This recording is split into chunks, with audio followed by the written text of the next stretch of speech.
So we ended up having a great question from one of our subscribers, user 1. If I have 20 lights, I need 20 balances. I can plug them into a power bar and directly into the wall. Wouldn't that short the circuit? He asked a couple different questions here. First off, do you need 20 balances to run 20 lights? No, you do not need 20 balances to run 20 lights. Hey everyone, you're here with Mark Bowell at PerfectGardens.com. So today we're going to be talking about your grow room central nervous system. I am talking about the electricity specifically, not the controllers that control your environment. I'm talking about your sub-panel box, your relay systems, your brains for your balances, the things that are going to be basically turning on and off the power for all your other components and things like that. I will also be talking about safety, and I'm also going to be talking about how to expand your growing capacity without spending more than a few hundred more dollars.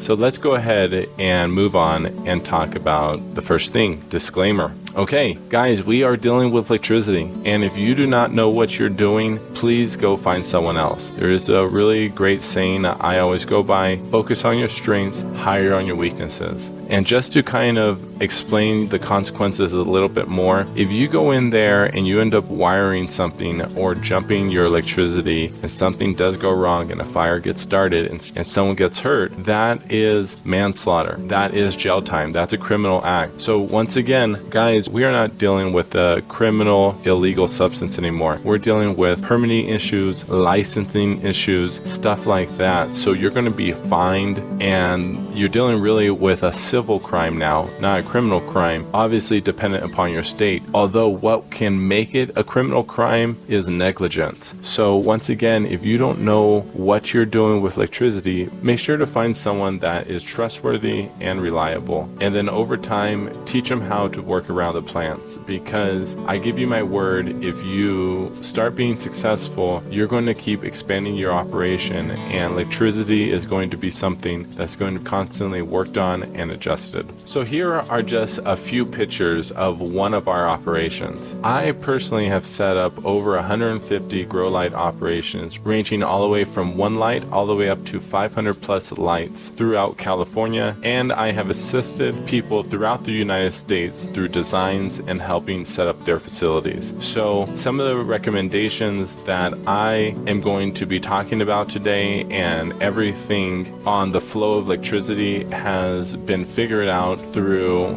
the life of hard knocks. I remember the first time when I was working with my father, right when I got out of the military, we set up our own hydroponics store, and within months my father was no longer interested in the retail side, and all he wanted to do was grow pot, because he always tells me that cannabis has been his oldest and most reliable friend throughout his entire life. I remember us starting our first operation. A person that knew us for 10-20 years came into the grow shop. He was like, hey, I have a facility, the housing market has tanked me, I need to start growing pot and to keep my house and keep us afloat. Do you want to partner up? And my father was like, yeah, sure, let's do it. Obviously we've known each other for such a long time, and we, like so many other people, start throwing up 10-20 light. And right off the bat I started telling my dad, we can't be running extension cords, we can't just be throwing up lights, there has to be a better way. And I remember that being late 2009,